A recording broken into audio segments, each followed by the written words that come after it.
Hello, welcome to Keys to ESP, episode 10. This is the episode where we will talk about premier level team play. And once again, this is yours truly from Team ESP, Harvest Time John. Today I'm joined with Triad Chain Gang Benson, Hey guys. Adaptive Dennis, Yo. and One Deck Doodoo Josh. Doo-doo! How you guys doing, man? How you guys doing? We have another week of Keyforge to talk about a fun topic, I think. Man, I'm doing good, man. How are you? Alrighty. So I guess for our listeners, just as a starting point today, what we're going to be talking about is we're going to be discussing premier level team play, as the title states. We're going to touch a little bit on a new deck opening evaluation, just so we can look at some new cards, as we haven't really we've been all in a drought recently. So we're gonna crack open a pack and take a look at that and have some thoughts on it. And then finally, with our main topic, we are going to jump a little bit into worlds and how that will work, because we all have been invited to worlds.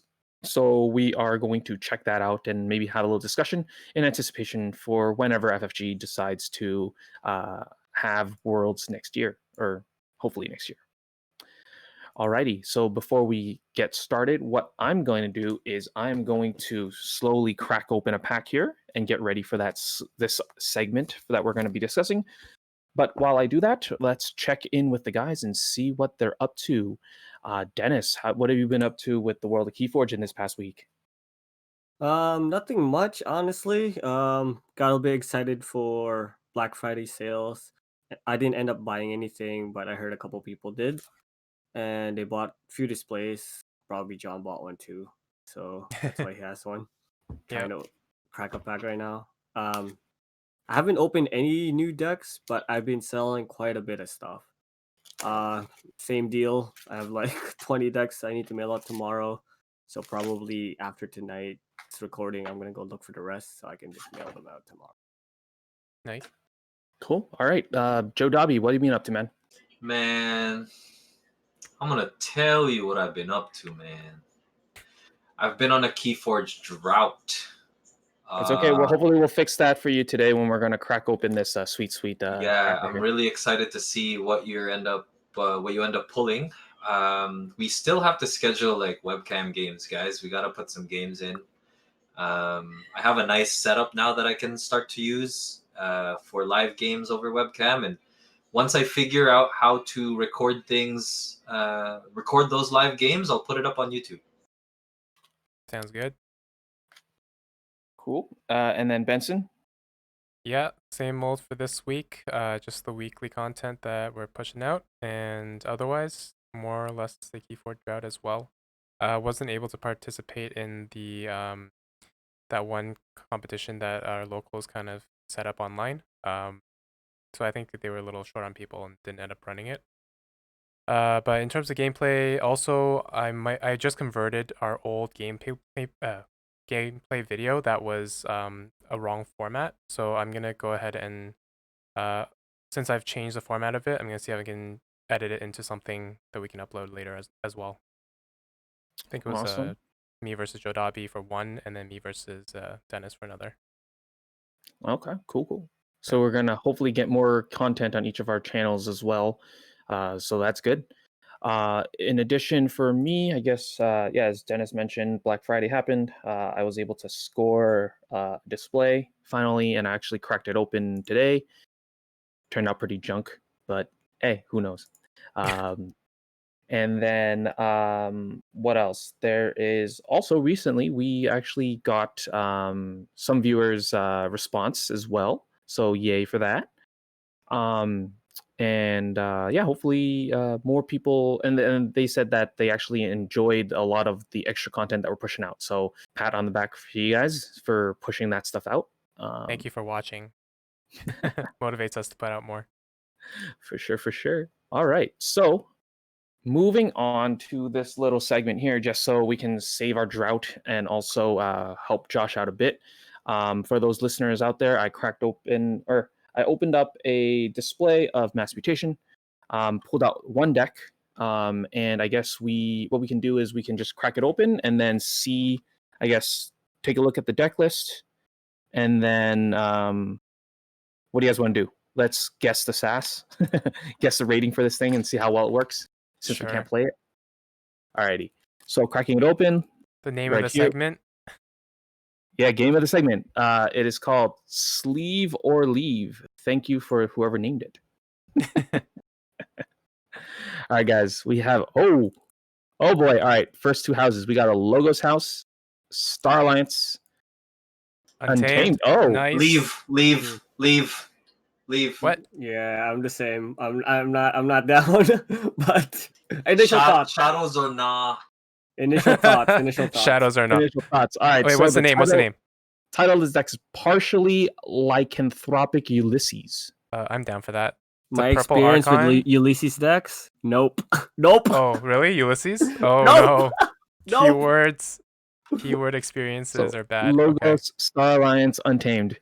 Unfortunately, I see the full deck list already because it is facing me, and I'm holding it up to the webcam to show the back of the deck to everybody. Yeah. Unfortunately, Alright. that's not a good sign.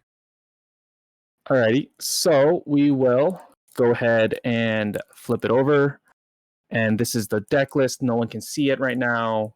It does not have no Gigantics, so no Ultra Gravitron, unfortunately. All right. Okay. Let's see. So we that's not have bad. Logos.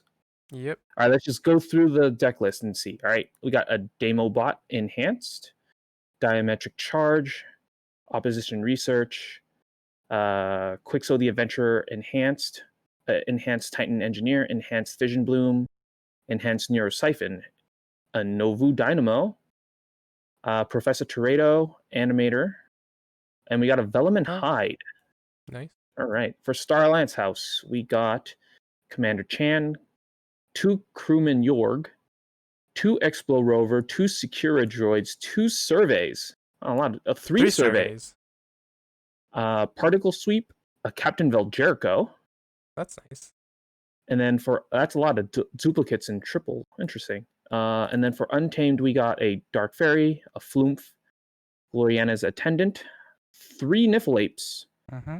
an Enhanced Bumblebird, a Lumilu, Enhanced Nifflegrounds, Niffle Queen, Enhanced Troop Call, and a Chonkers. Alrighty. When I see Bumblebird, I see burn the whole deck. Just Really? whole deck away.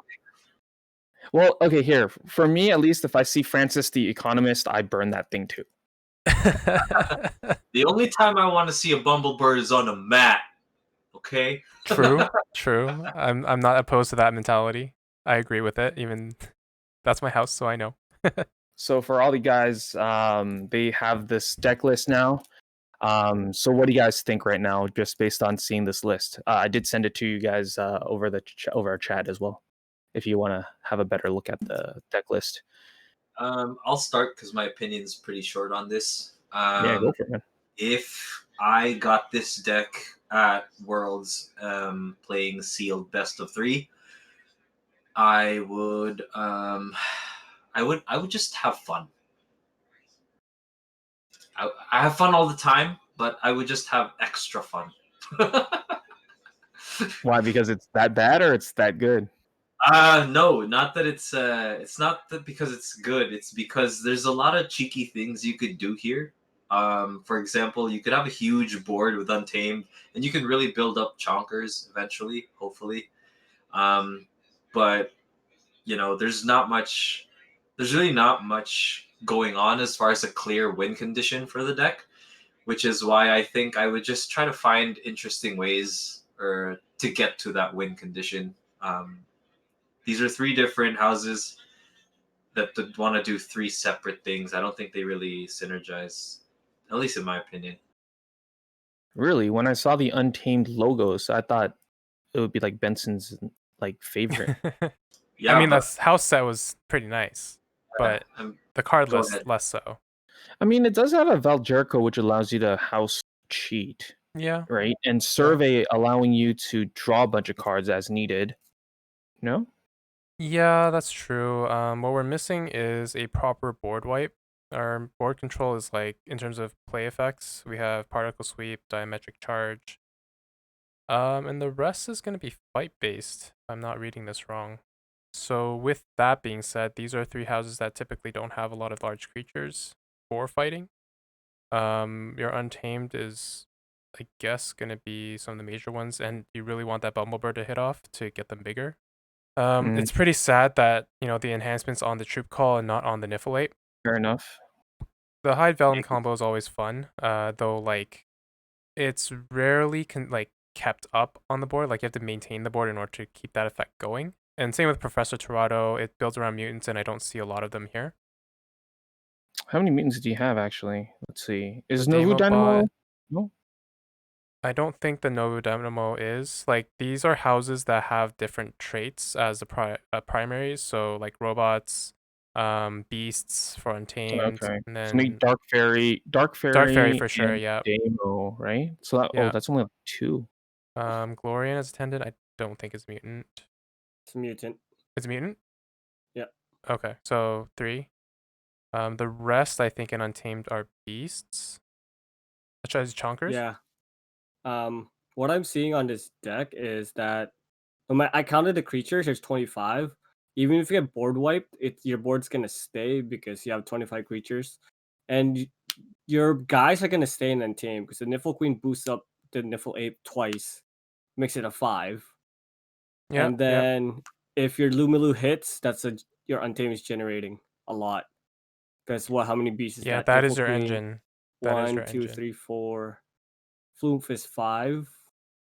That is true. Yeah, that's a lot of creatures, man. 25 creatures. Yeah, and then the logos and star lines literally just cycles. Your board can stay because of the secure droid, and they can become skirmish too because of the Expert Rovers if you put them as upgrades. Mm-hmm. If your Baljarek goes in the middle of the battle line, you can literally house cheat, and anytime you can play an extra card, that's always good. Nuvo is gonna help you a little bit of generation. There's just a lot of cycling. Even if your creatures die, I feel like they're gonna come back faster. But there's really no. The reason why I don't like this deck is because there's very, very, very little Ember control. I see like 2 and logos with Cream and Titan Yords. Engineer and Neuro 7, sorry. And then couple Cream and Yorgs. That's about it. Yeah, exactly. Amber control is definitely incredibly weak here. Alrighty. So let's see. Since everyone is not feeling this deck, what do you guys want to give it a rating? What rating do you guys throw it? Oh, I'm on the 65 same with boat as 25 you. Ember. I would give it a lower 60, maybe like somewhere around 61. 60, 61. Just to Okay, be we got a different from him, I'm gonna say We got 67. a 61. What Dennis Benson, you guys are what, 65 you said? Yeah, Dennis was 65, and I'll say 67, just to bump it up a little bit. Guys, if it's like a 90, they'll never listen to us again. If this is don't a 90, worry I'm about that. retiring. This ain't a 90. I'm retiring if this is a 90. All right. So I think you guys were pretty good in terms of. So it's already scanned. It's already up and everything. I'm looking at it. You guys are doing pretty well. It is a 52 though. What? Yeah, so it's pretty rough. What's the Ember generation I knew at it. least? Yeah, so the expected amber is 15. 15? And the What? total amber pips is only 10. Like It is 25 creatures. Yeah, that's what I'm saying. Yeah, 25 creatures. And you, Dennis, you are correct in that the amber control is really weak. It's a expected 3.8. Yeah. Has a 0.5 artifact control in the form of the animator. So that's, I mean, for me, that's good. Like, I always look for artifact controls in deck, but there is very little creature control as well, which is only expected 2.3, which is really bad. With 25 creatures, the board is a power of 108, which isn't as good as you would think it is with 25 creatures. So that's yeah, it's unfortunate. not. They're all small. Yeah. Yeah, they're all little dudes. So I guess yeah, I mean, and there is 4 draw enhancement pips, which is interesting enough, but don't think it's good enough to hold it. And Josh, I think what you said that you're gonna have a lot of fun at a sealed event if you pull this deck out. 52. Oh, that's so rough. Yeah, How's it's Honestly, that even very possible? heavily based on that untamed combo to generate, so it's pretty easy to wipe. Like Archon setting, this is not going to survive. Sealed setting, maybe. You never know. Telling you, Ulysses decks. Not good. Not good. Dang, that's gonna I have to add that to my list now of words not to get if I had a choice. The best deck name is Vroom. Vroom. Yeah, no, I agree with that. Room, I've seen a lot of good ones, and I have one of them. I know the deck names. Just mess on the deck names. No, it's obviously based on a deck for sure, but it's just like what I noticed is based on some names. They tend to bump up a little bit too. So Well, if any listener wants to get this deck, feel free to look it up on Decks of Keyforge. It's going up there right away. well, I just want to say that a 52 in mass mutation is kind of hard to pull off. Not gonna lie. What? Yeah. Normally, A bad deck? yeah, there's a lot more bad decks in previous sets.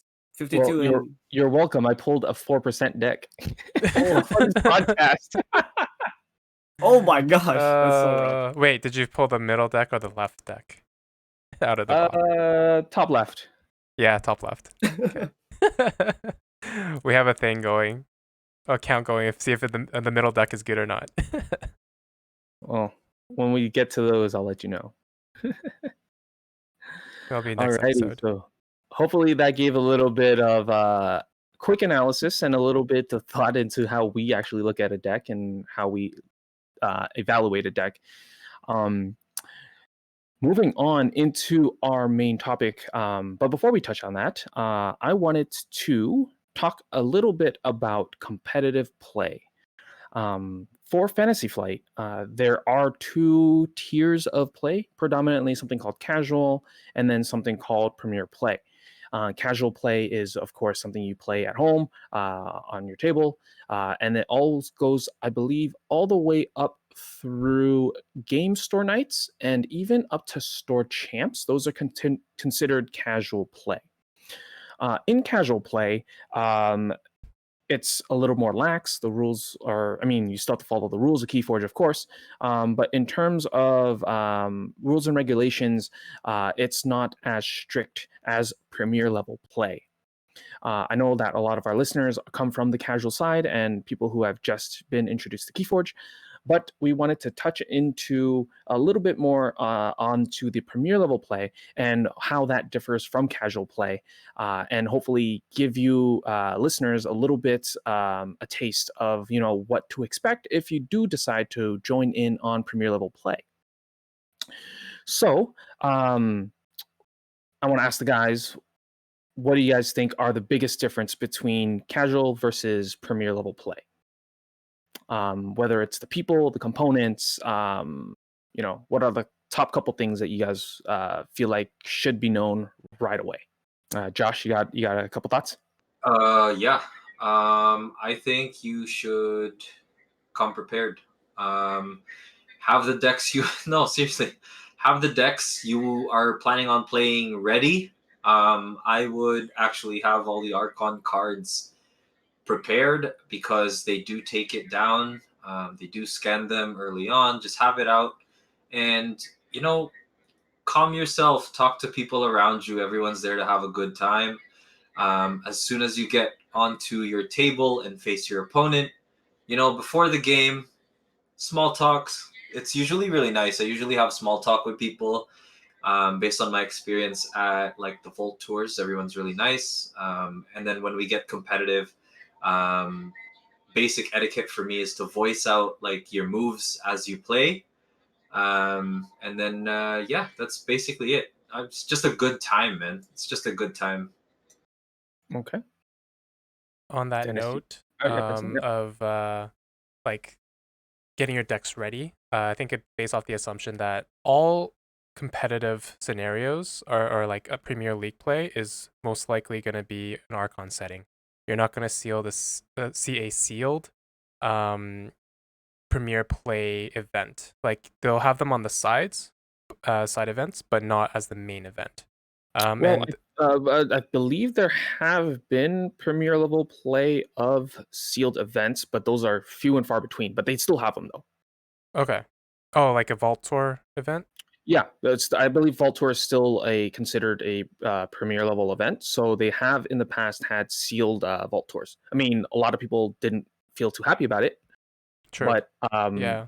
I believe the way they try to mitigate it was perhaps 3 decks sealed. So you get 3 decks and you choose one, but still a sealed environment. Okay. So, yeah, All so right. so I don't stand never corrected say in the never, but past. yeah, never say never, but Most yeah, likely. But yeah, it's just in the nature of when you bring your own deck. You're typically like this is your cream of the crop deck that you know and have play tested thoroughly, so you know what it does. But on top of that, there's rules on what sleeves you use. So the opacity. You can't have clear sleeves in competitive play, and this is more for like the newer players that aren't really aware of the requirements for competitive play, and like by which I mean Premier League. So typically, you shouldn't even have the designed like a picture on the back or anything. It's a solid color, opaque, so you can't see the card underneath at all on the back. This is just to prevent any sort of shenanigans, cheating, or whatnot that could occur. yeah, like mark cards, etc. Exactly. Yeah, and even when the sleeves like they deteriorate over time, there's markings from and scuffings that show up from shuffling. Like even that could get called out at the highest level of competition. So, a fresh pack of opaque sleeves and having extras in your bag just in case there's a sleeve that gets damaged that you might need to replace. Otherwise, you could get disqualified by having a deck that you can't play because the sleeve is not in good enough condition. So things like that that you never would have had to think about in casual play could show up in this level of play. Okay. Adding onto the prep of your deck, especially during a premiere, you technically aren't supposed to be doing this either in evening casual. But when you bring an Archon deck, you got to make sure that each card is part of that Archon, even though if it's the exact same card, it has to fall within that Archon name. Because once in a while, your judge might look in your discard pile or the opponent's discard pile, even though it's the exact same card, let's say Gateway to These, but it's from another deck, it's pretty much automatic ban / automatic loss. You might even get disqualified just because, even though, like I said, it's the exact same card, it's supposed to be the same deck because that deck is just one out of like essentially one in the world. So those are the things that you gotta make sure. It's like your own responsibility too, right? Gotta make sure it's the same deck. No proxy cards unless they make an exception if somebody damages your card during. For that tournament, you might be able to use a proxy, but you won't be able to use it for the rest of like other tournaments. Okay. Yeah, so those are a little bit more of I guess rules and regulations during the day of in terms of losing a card and such. I think there is regulation where, I mean, good point for Dennis to bring it up. It's if you do during the over the course of gameplay during the day, if one of your cards gets damaged, lost, or whatever, I believe what you're allowed to do is try to find a suitable replacement for the card, which can come from another deck, but it's only, I believe, for the rest of that event that you can do that, and it cannot be at the start of the event. So what Dennis mentioned, where you make sure you have every single card from that Archon, that needs to be there at the start of the day. If something happens in the middle of the day, then you can talk to the judge and the organizers to try to rectify the situation. But that's something that can only happen for the rest of the day. After that, you need to find that card back or something. Yeah, I mean, what you guys brought up with competitive play, it does seem like it's a lot more intricate and a lot more restrictive, but it is done so that there is a fair, equal playing field for all the participants that do participate in this game. So, I mean, if you are a new player that's considering like, hey, should I go check out a Vault Tour or a Premier Level Play or Grand Championships or even Worlds, um, you know, I would suggest go for it if you have the chance to, even if you're a new player. I mean, at the end of the day, you're there to have fun. Everyone's there to have fun and enjoy each other's company and the community. But yeah, I mean, just do note that there are a few few additional rules that you may have to follow. And of course, if you do have any questions day of or even before, it's best to ask someone that has been to these events. Perhaps they give you a few more pointers, or of course, you can feel free to reach out to us, and we're more than happy to talk to you guys about premier level play for sure. Yeah, I just want to give 2 pieces of advice for new players. First piece of advice is to not be afraid to ask questions. Ask questions. When you're there, make sure that you're well equipped with information. That way, you know what to expect. And also, don't hesitate to call a judge. Always let your opponent know that you're going to call a judge before you actually call a judge. That way, they're not like, "Wait, what?" you know. Just courtesy. Practice courtesy, good hygiene, and patience, and it'll be a good time. That's a good one. I think hygiene is a great one. Shower, okay? Yeah, no one wants to have extra smells during the day. I mean, we're all going to develop those during the day, but hopefully at the start of the day, everyone's nice and ready to go and clean and whatnot. Adding on to that, well, before we dive deep into the intricacies of competitive play, honestly, if you have the opportunity to play in a premier event, go for it. Win or lose, have a good time. Even if you lose, go there for the experience. See what competitive players are like. See what kind of decks they bring. See how strong. See if you can stack up against it. It's because it's fun. Even though if you lose, you'll get that experience saying, "Oh, this is what it feels like. Now I gotta be prepared for the next one." So just come play. It's always gonna be a good time. And as we always mentioned before, Keyforge is a great community. So everybody's more than welcome to play. Yeah, speaking of bringing things, one additional thing is, I mean, yes, there are sleeves, and you must have sleeves for the decks. Another thing to bring is your components, your keys, your amber tokens, your chain trackers, etc. I believe third-party stuff is always allowed unless it becomes too distracting or confusing. You can always ask your opponent to switch out to official tokens if needed.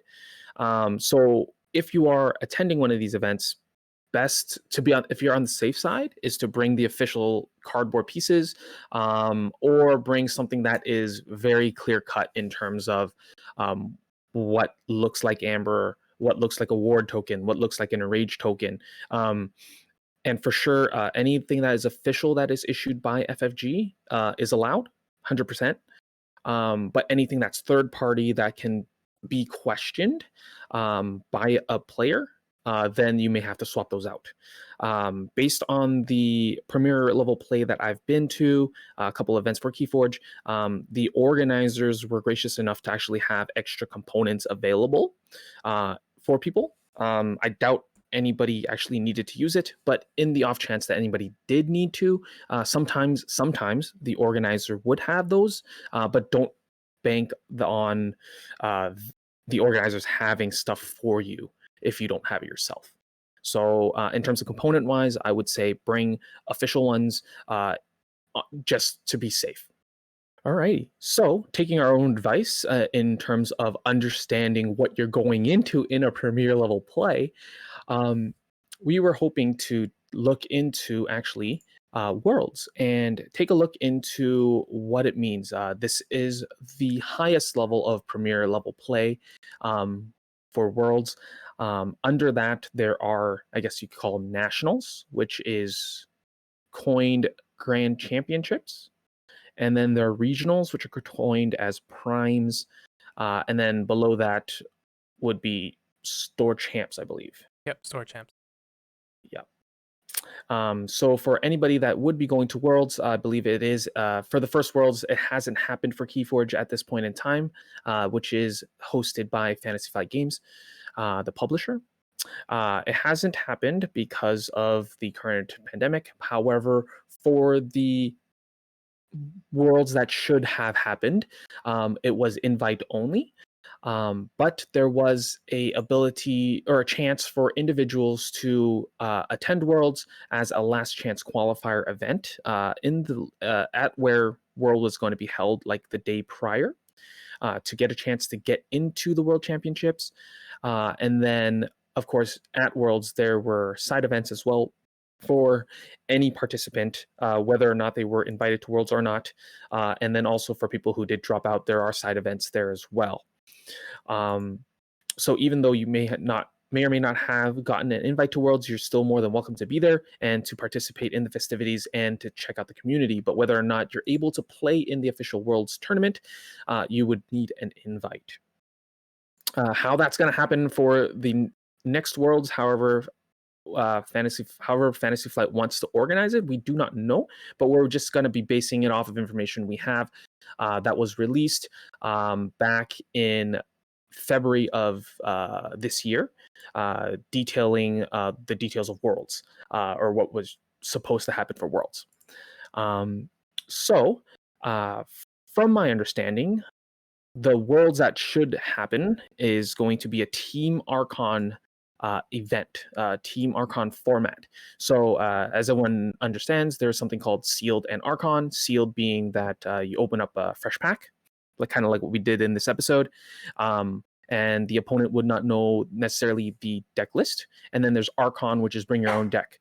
So, bring your own deck is Archon, and this format is a bit of a change called Team Archon, where individuals would be in a team of three, and so a team of three players, and each of the players would be playing a different format of Keyforge, and the three formats are called Triad, Adaptive, and Solo Best of Three. So to introduce each of these different formats, they did a little research. I'm going to open up the floor to the rest of Team ESP because they have done more research into each of these than I have. So starting with the first format called Triad, Benson, can you let us know what that is? Sure. Triad actually is probably one of the more complicated ones, but essentially you choose 3 decks to bring with you. Your opponent, for each round, will choose one of your decks to bench, and that's based off of the houses that are shown on the back of the identity cards or the regular deck cards. So you can only make a decision based off that information. You're not allowed to see the deck list in order to decide which of your opponent's decks you ban. After which, you play first to 2 wins. Each deck must win a game. So how it proceeds is each player chooses a deck to start with. You play a game. The winning deck will be retired. So it has taken a win, and then that player will have to move on to the second deck. The player that has lost the first round will then have a decision to make. Whether to stay with their first deck that they chose to play with in the first round of the match, or to switch over to their second deck that was not benched. So there is a lot of detail to go into regarding that, but that's pretty much the how the format works and the steps you would have to think about as you approach this particular format. Okay. And then so we're going to come back and have a little bit more discussion after we describe all 3 formats. So for adaptive, which is the second format, Dennis, how does this work? So adaptive, it's one of the, I guess, more challenging format as well. Takes a lot of thinking. It's a 90-minute best of 3 round. So first things first is you bring your own Archon card. You get to see your opponent's Archon card. They get to see yours. First round is you straight up play an Archon game. And then whoever wins, the next round is that you switch up the deck. So switch up the deck. So my opponent will take my Archon card and then and my deck, and then I take his or her Archon card and their deck. If the first win comes to me and I lose the second game, we go to the third round. Essentially, it on the third round you would bid on chains based on the deck that won. So let's say my deck won the first 2 rounds, but each of my opponent and I have 1 win each. They would bid on my deck based on how many chains they want to play the deck with. So it's what it's trying to do is balance out the discrepancy between the decks, and then whoever wins the bidding gets to play that deck with that many chains, essentially trying to even out the playing field. So first two wins essentially wins the whole round. Once again, 90 minutes, and the goal is first two wins. Okay. And then finally, the last player slot is a best of 3. And Josh, what is a best of 3? Yeah, so a best of 3 is actually I guess it's the simplest form of how to play Keyforge. It's one deck Archon, but you're playing 3 games. Well, you're playing best of 3, so you got to win 2 games and take it. But you're only allowed to use that one deck throughout the entire tournament. And yeah, that's really all it is. All right. So effectively, I guess in a team play format, it is something that isn't done very often, but I think it is a very interesting format. I guess amongst your team, just looking at these 3 formats, the whole team is just bringing in 5 decks effectively. Triad would be 3 decks, and then adaptive and best of 3 each is 1 deck. Yep. So in amongst your team, you just your 3 players, you just have to bring 5 decks. Mm-hmm. All right. So let's jump into how we may approach each of these 3 different ones. Let's go backwards, and let's just say best of 3. I think that's the easiest one to describe and possibly prepare for. How would you guys go ahead and do best of 3? Bring your best deck and just gun for it, or how would you guys do? How would you guys do for this? What's your approach? I'm interested to hear what everybody else's thoughts about this. I can start. So my opinion on Archon best of 3 is there's 2 ways I would prepare. One is I would kind of take in what everyone is playing or into playing, and you can easily look at that through like the Keyforge Facebook group. You can kind of see what everyone is playing. You can review kind of like other premier events like Volt Tours or whatnot.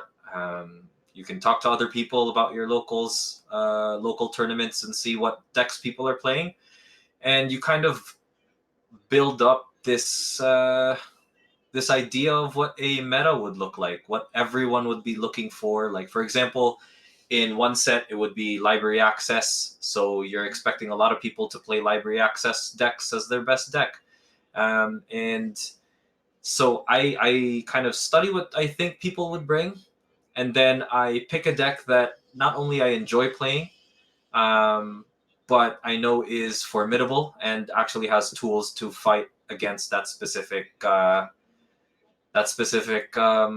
meta, quote unquote, right? Um, it's really about like guessing what you think the meta is going to be and deciding on a deck that you have fun with playing and you think has the tools to beat said meta. And the reason why I'm emphasizing having fun with the deck is because in a best of 3 Archon, when you prepare, the only way to prepare is to practice, right? You're using one deck, so you got to get as many reps with it as you can. Never get enough. I would stop like a day before. I would just stop all practice altogether a day before and just chill. You've played as much as you could, and that's it. That's all I would do. Yeah, it sounds like just classic Keyforge, and you just run with it, right? Like, I mean, it's Yeah. something that we see day in, day out, effectively, even playing on TCO, whatever. That's like the standard mode of play. Yeah, I guess another thing, like when you're at the tournament, study your opponent's deck list. Ensure that you understand what their tools are in order to take yours are in order to handle your deck and beat it. And then as you progress with the best of 3, learn how you can capitalize on your moves or the strengths of your deck to kind of ensure that any effect they have on you is diminished. Mm-hmm. How about you, Benson? What do you think of the, like, I mean, is there any other tips or ways to prepare for best of three outside of what Josh mentioned? Well, my choice, like to define my choice is slightly different, but in terms of approach and preparation, it's probably the same.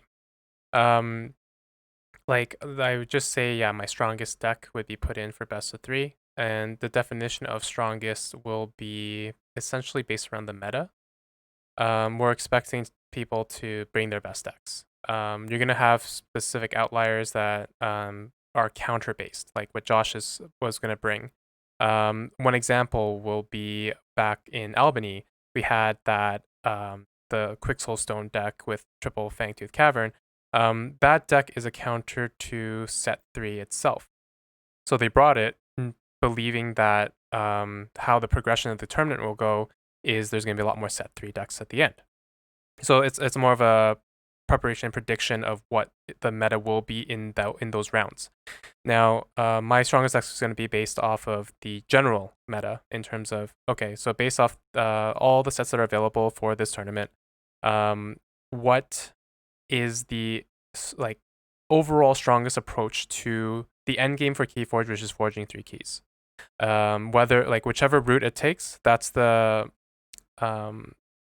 essentially what I'm going to build my choice around. At the end of the day, though, the versatility aspect of a deck is way more important in a best of 3, because you don't know what you're going to come up against.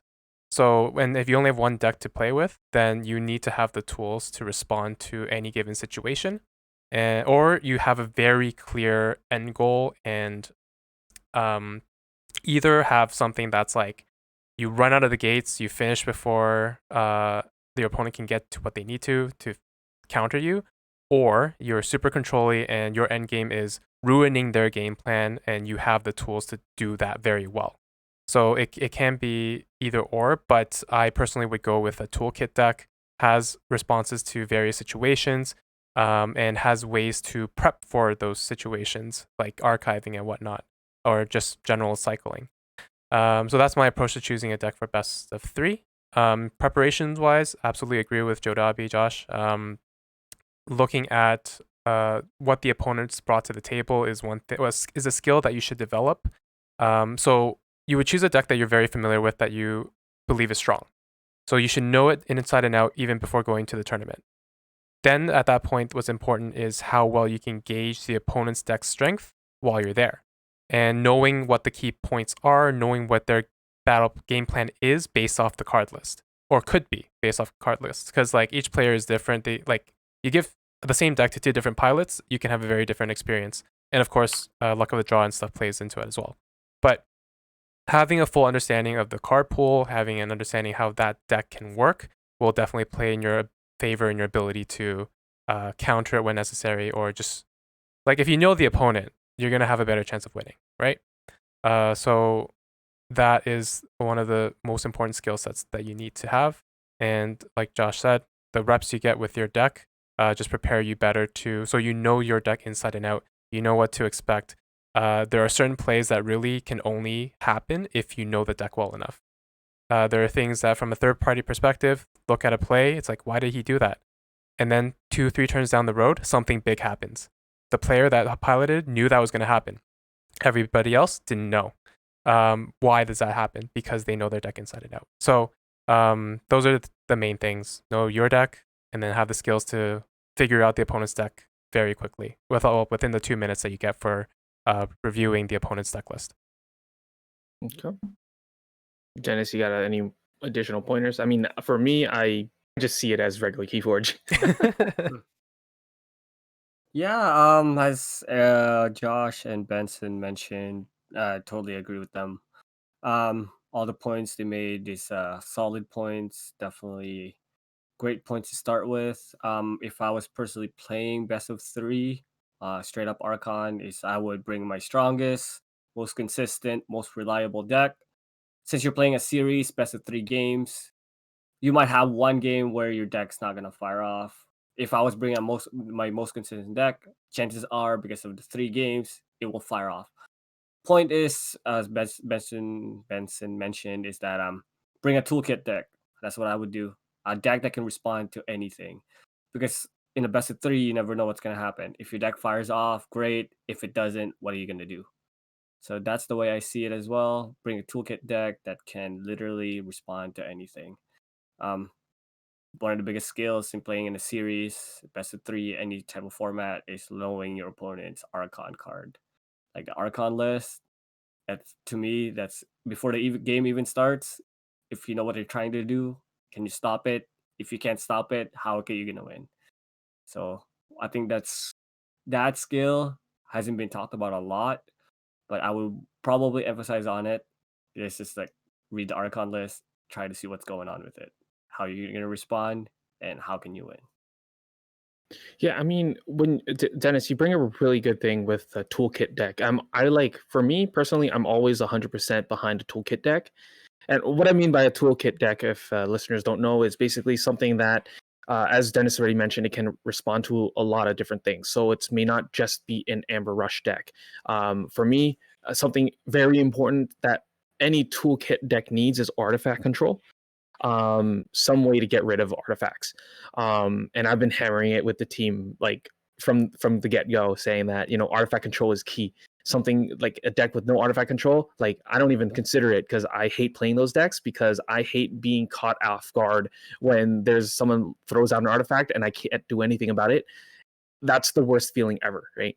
But in terms of bringing a best of 3, Dennis, when you mentioned it, bringing a toolkit deck, I think it's true, but I feel like maybe even in a best of 3 series where you did mention that, yeah, maybe your deck doesn't fire off as much, I feel like maybe having a toolkit deck may not be as necessary because it's a best of 3. Like, where do you guys feel on that stance? Like, like if I had a pure Amber Rush deck, which I personally I hate playing, just because I feel very uneasy about it, because I feel like I can't make it fire, at least in my hands. But in a best of 3, I feel like I have a better chance of making it fire maybe twice to win the overall thing, versus me just bringing in my best toolkit deck to try to like kind of plan for every kind of scenario kind of thing. I see where you're So coming from. Oh, go ahead, go ahead. yeah, what I was saying earlier, right? Like you have like my personal choice is to go the toolkit route, but I said there was another option. If you could run ahead of the opponent before they can answer you and win the game before that, or if you went the super control route, right, and just demolish their plan to begin with. So like both of those are viable, as well as the toolkit. The main thing, though, good thing that Dennis brought it up, is consistency. For your experience with your deck, how consistent is it to do what it wants to do? So with a rush deck, like with your example being the highlight here, I have had several rush decks in the past that are not consistent. And when you have one of those, then it's almost a flip of the coin. If it hits, it hits. And then you're pretty much smooth sailing. Yeah, I don't have artifact control in those decks, and I'm doing fine. I got through GC Grand Championships with one of those decks. So I was just lucky enough that it fired. But I've had that same deck, and in a different situation, just lose like first round because it didn't fire. Or in an adaptive setting, you hand it up to opponent, it fires for them. They're like, sorry, that's outside the scope of this particular topic right now. But yeah, like the consistency is what really matters. So if you had a super rush deck that is very consistent and always does that thing and does it very well, and there's not much you're afraid of seeing that could counter it, then go for it. Like that might be your best shot overall. But with how the meta has shifted, there are a lot of counters to those rush decks, and because of that, it's hard to rely on that one trick pony. When I don't know, like if your rush is dependent on a specific card and Eaton's Jar can kill it. If your rush is like it has no amber control, then the opponent just needs to have the answers for your super rush turns at the ready, and all they need to do is just keep going up on amber, and you don't have an answer for them. Like it's really very situational dependent. So I'm not saying that that's not a possibility of a deck choice. It's really any deck could be your choice. But it's more your approach and what you feel comfortable with, and And for myself, it's the toolkit is the answer. But I'm definitely not against like a very good rush deck. I just personally haven't had the most consistent ones that can always fire in every game. I've found them to be a little less reliable in the nature of the just a run trick pony in the rush. But again, I don't have the top tier version of it. Mine is a pseudo like yeah, I don't have the perfect one. So I can't really say. I mean, it's pretty hard to have a perfect deck in Keyforge. Exactly. Exactly. Awesome. Cool. So I think I was hoping for that best of 3 would be the quickest discussion, but I guess it does give a little bit of insight into how complicated these matters are in terms of even prepping for something for premier level play, which is good. I mean, for the best of the best in the world, I think it does require a bit of preparation and a bit of analysis as well. So let's move on to, let's continue going backwards. Let's talk about adaptive and perhaps how we may approach this. Once again, adaptive is, Dennis, did you want to highlight again what adaptive is real quick? Real quick is that you first game in the best of 3 adaptive, you and your opponent use your own decks, and then whoever wins, you switch decks, and then if it's the same deck that won, you bid chains. If the other results happen, it's just that if the other deck wins, the game's just over. The round's just over. But if it's the same deck that won, you bid on that deck on chains, and whoever wins the bid, the highest amount of chains gets the deck, and they have to play with the amount of chains. If the For sure. if the bidding was 8 chains, whoever bid the 8 chains has to play 8 chains. Okay. So yeah, so adaptive actually is similar to regular Keyforge, but it throws in um, a couple nuances in terms of additional things. One of the biggest ones is the chains format. If you actually end up going 1-1, then that third game is going to be very key in terms of what you need to do and to understand the whole bidding aspect and understand what chains do to either your deck or to your opponent's deck as well. So I think that introduces, a lot of times, not a lot of people are familiar with the chains aspect unless you go to like the regular store nights consistently with the same deck. Otherwise, not a lot of people, I think, experience the chain aspect of the game. So it's something that I think is is one of the key points, sticking points of this format. I mean, for me personally, adaptive I think is hilariously fun. It's one of, I guess, most out of kind of a, how do you call it? The most surprising format, I think, that a lot of people don't expect to see a lot of weird things happening. And there's a lot of approaches that can be taken towards adaptive. I don't think you need to, it's definitely different from best of 3 where you don't have to bring the best deck. If you bank on someone else, other people bringing their best decks, you can bring like a really bad deck, perhaps, and just lose the first game, but force basically the opponent to force the opponent's deck to win, and then bid up enough chains on the opponent's deck um, to actually get your second win in the third game. I feel like that's a very risky approach, but something super funny if you can pull that off consistently. What do you guys think? I mean, I have more thoughts on this format. This was something that we all experienced in the Ottawa regionals or the Ottawa primes. So I know for sure we all have experience with this format.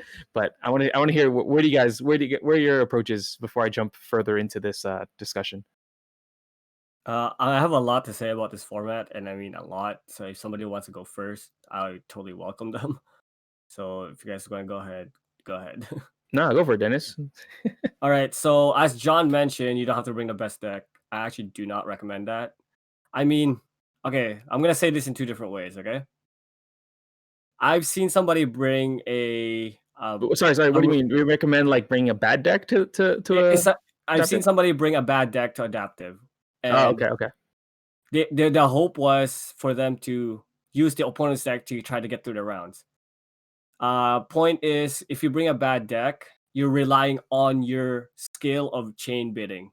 which means you have to think about everything else. You have to be really good at chain bidding. You have to recognize the archon that your opponent is playing, and you have to recognize it every single different round.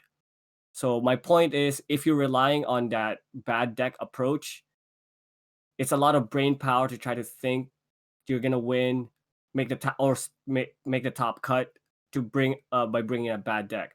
Granted, I've seen somebody bring a bad deck as well and make it to top two, it finals. Might have even won it. But the thing is, this player literally won a grand championship as well.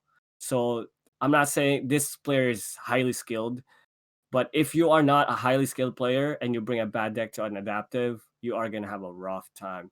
For Or it could me, be the big brain play, man. it could be. It could be.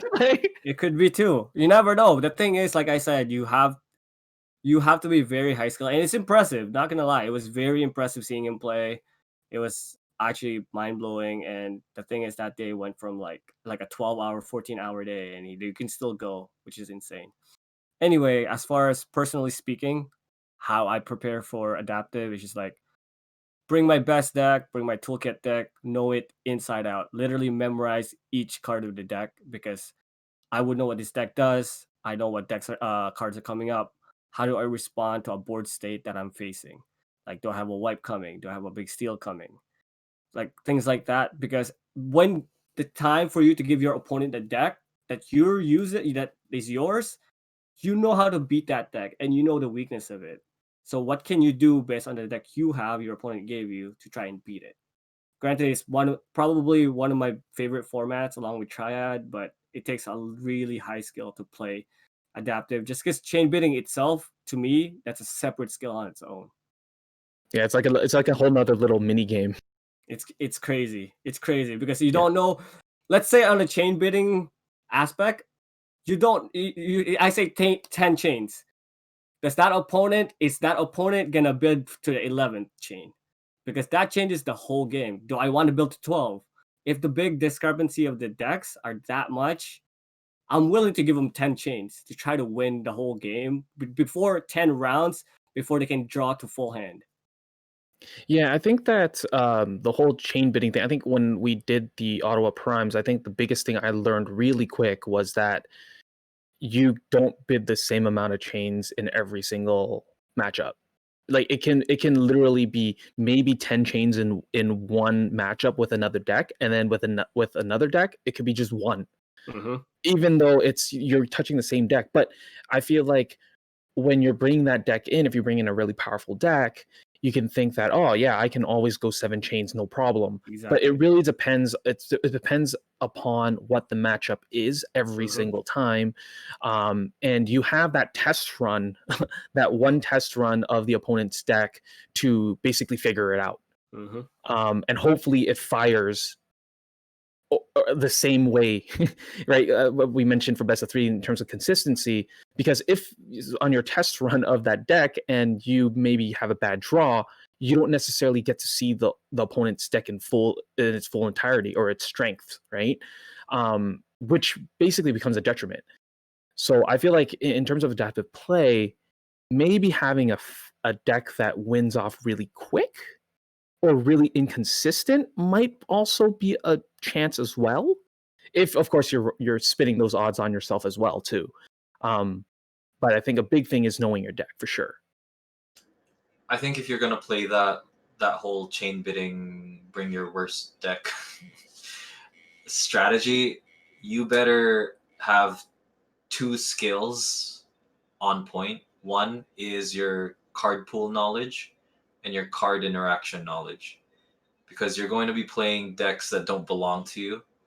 So you're also going to be playing random hands that don't belong to you, and you're going to be using all of that to win a game against that crappy deck that you know how to beat, right? So it is a pretty good thing it's a pretty good strategy, but you need to understand how every card works, and you need to understand how every card works with each other, and you need to understand you need to very quickly figure out what is the fastest way to beat the deck that I brought with my opponent's deck. Yeah, so it brings into play, of course, knowing your deck as well, and the weaknesses or what can dismantle it effectively. Yeah. Yeah, I think actually bringing that up effectively, especially now that we have we're 4 sets in, and the fact that I guess mass mutation hasn't really seen a whole lot of organized play scenarios, that becomes like a dark horse in terms of what can happen in this adaptive format. Yep, Oh man. agreed. In terms of the enhancements. Yeah. Let's I just think- say, go ahead, go ahead. No, I'm just saying, like, I think what I like the most about mass mutation is that it has all the houses besides Brobnar from Coda and Mars. It has all the competitive houses.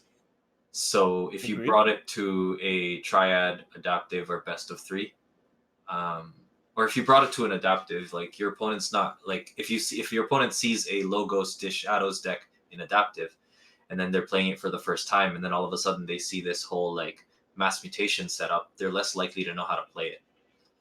Yeah, I mean, it's interesting, right? Because for adaptive, there's so many different lines of play. Like, yes, I did mention that you can bring your crappiest deck and try to go that route. So what happens if you try to bring your best deck? Is there a drawback? Because I feel like, you might end up winning, but then you're going to have to find a way to beat the best deck. So To a certain my extent. opinions on this format is a bit more detailed, or not detailed, but like a little deeper than that. So what I mean by that is, yeah, there's thoughts of what Janice chose as an example. Best, most consistent deck, knowing ins and outs of it. There is the for fun kind of method, but different skill set, getting your worst deck, bringing it in just to throw people off. It's like, what the heck do I do with this piece of garbage? But at the end of the day, that prioritizes how strong the other deck is. Now, consistency, I absolutely agree with. The other factor is uniqueness. So albeit like every deck is unique, but what I mean by uniqueness is a deck that is confusing at first glance, but once you figure it out, it could be incredibly powerful. Those are the decks. I feel like that attribute is what is the most beneficial to an adaptive format. So, yeah, situation A. Put the adapt in adaptive, right? Exactly. So, situation A, you have like person A, strong deck, consistent, knows the ins and outs. Okay. So, typically for a strong deck, it may not be that complex. Especially in the older sets, it was very straightforward. What's a strong deck? It has these pieces, and this is what it does. It's very clear, and it's not hard for the opponent to figure that out for themselves when they see the deck list. For a weak deck, that's literally gambling on your ability versus your opponent's ability to distinguish the strength of these two decks and being able to determine what does this deck look like at its best versus at its worst. And therefore, the consistency comes in. Consistency, if you choose to bring a deck that's consistent, what you know is how this deck performs 99% of the time. If for a super consistent deck, then you don't have to worry about discrepancy. If you bring a strong deck that's a stronger deck, or maybe even average deck that's less consistent, then it either fires or it doesn't. Now you're giving an aspect to luck, where you're giving it up to luck. Where, okay, if it fires for opponent but not for you, you're handicapped in that matchup, right? You want to keep an even playing ground, and well, depending on your skill level, maybe you want to rely on luck a bit more. Maybe you want to rely on purely skill. How to eliminate the luck is make things more consistent, so you know what this deck's going to do.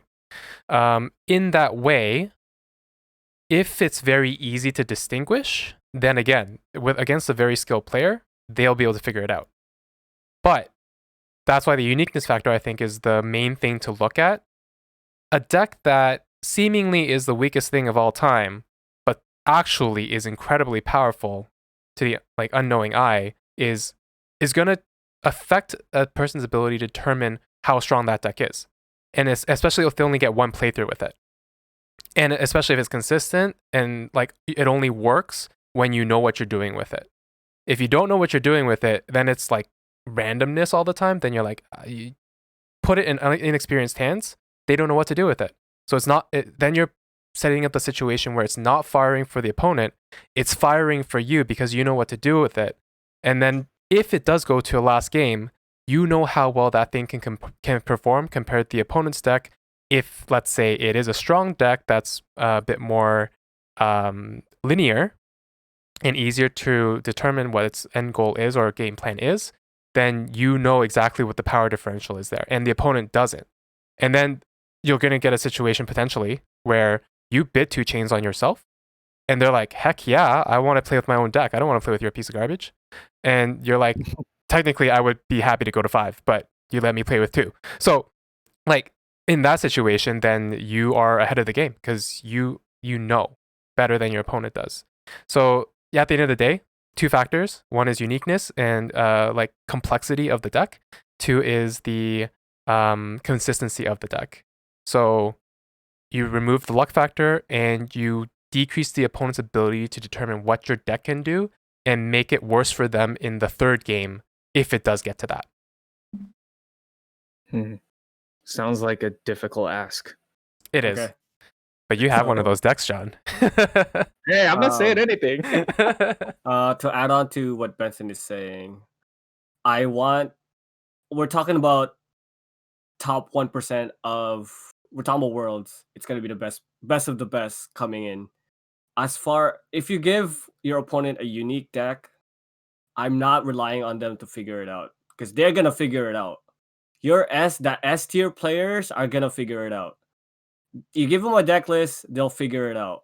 They might not figure out the intricacies of it. Let us say you play a card, this thing can do another thing more than the first thing. My point is, the top players, you give them a deck, they will figure out whether it fires or not. That's still variance of the game, but they will figure out how to play that deck, especially if they see it 2 different times when you're playing and you're playing a 3rd time. To me, chain bidding is a lot more important. / knowing your own deck and what you can do. Because for me, I would rely on my own deck, and if I can chain it up all the way and make it the weakest it can, I would still bid against it and I wouldn't play it. My point is, chain bidding definitely is. I always assume in adaptive that you're gonna have to go to 3rd game. Not gonna lie. So also, one more thing to say about that is just that if you're behind on the 1st game, some people concede it because the chain bidding aspect takes a lot of time too. So when we played in Prime, some people went to time of 90 minutes. I personally had to wait like an hour for some other games just because the deck I brought was pretty strong. My point is, the 3rd game really takes a toll on you or on the time, because some people played 13-minute 3rd game and they had to go to time, right? So that plays a lot of factor into it. The thing is though, like, if you need to understand the opponent's deck, I would not concede, even though I'm on a losing front in the 1st game.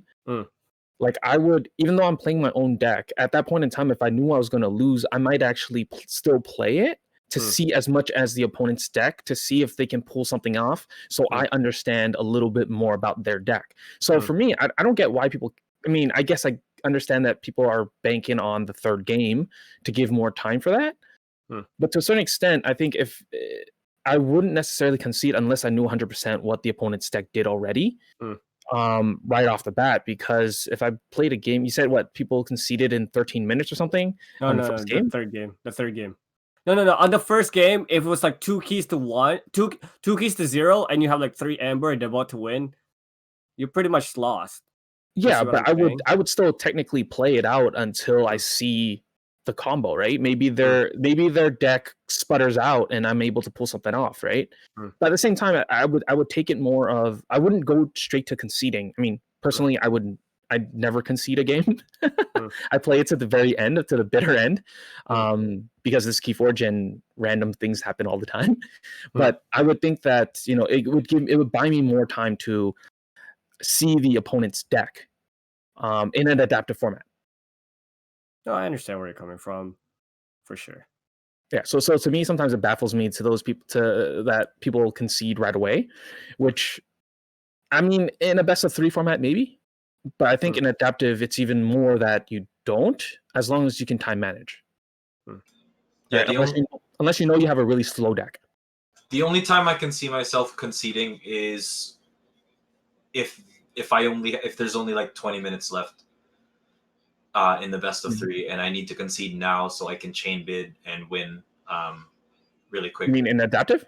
Yes, because you have 90 minutes in adaptive, right? And that's for the entire adaptive process. The best of 3 gameplay and the chain bidding and the discussion and everything in between. So I have a feeling that in Worlds, though, it's going to be 90 minutes for all rounds. Yeah, So it is all gonna be. triad adaptive best of 3, it's all 90 It's all 90, inclusive. straight up 90. I understand, but like that's what I meant. Like in an adaptive setting, you only have 90 minutes for all 3 rounds and the deliberations as to like the chain bidding process.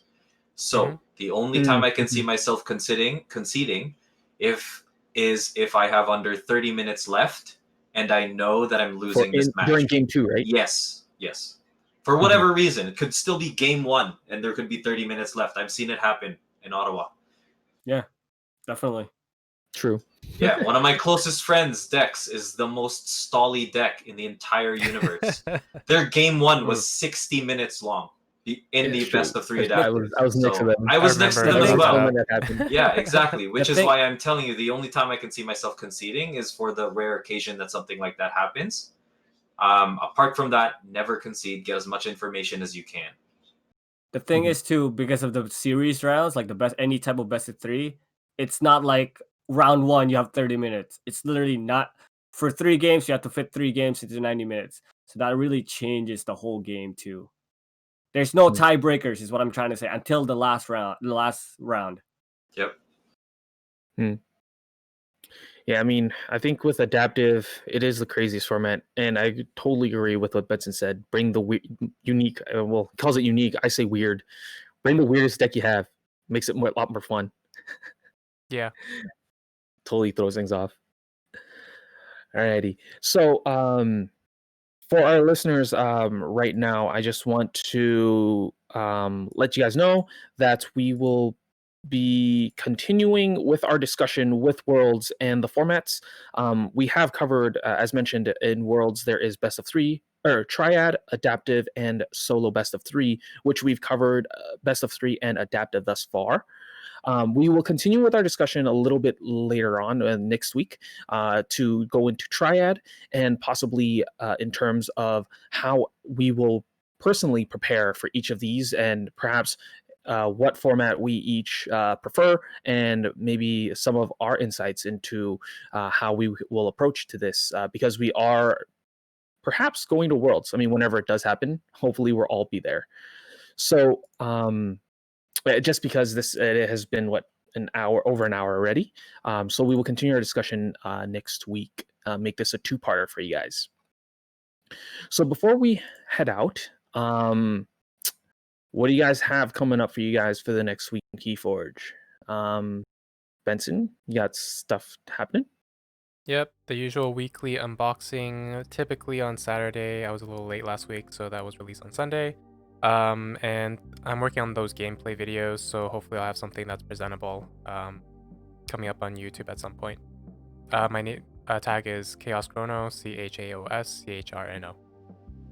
Awesome. Dennis, you got something coming up this coming week with Keyforge? Selling decks. Always selling decks. Check out my deck list. Where can they find you on Decks of Keyforge? What's your tag? Username DZTrace, and you'll find the link. Still, I think I'm still top number of decks owned, so help me out, guys. Do you get more stock or something?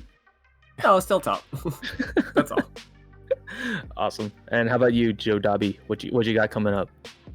The only thing I have coming up is hopefully if we get to schedule some games in, I'll be able to record them. Apart from that, I have already gone through all the openings for my videos. I don't plan on getting any new decks. So yeah, it's either going to be gameplay or it's going to be a hiatus.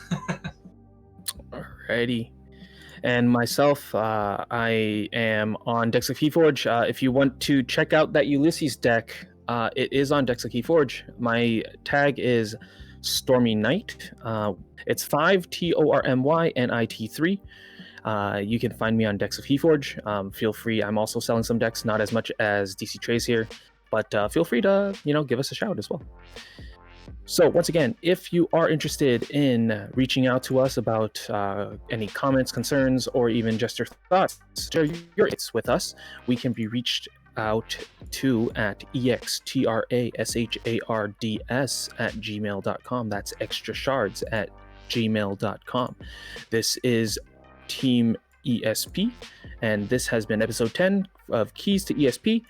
Hopefully you guys all are keeping safe, and happy forging, everybody. Happy See ya. forging.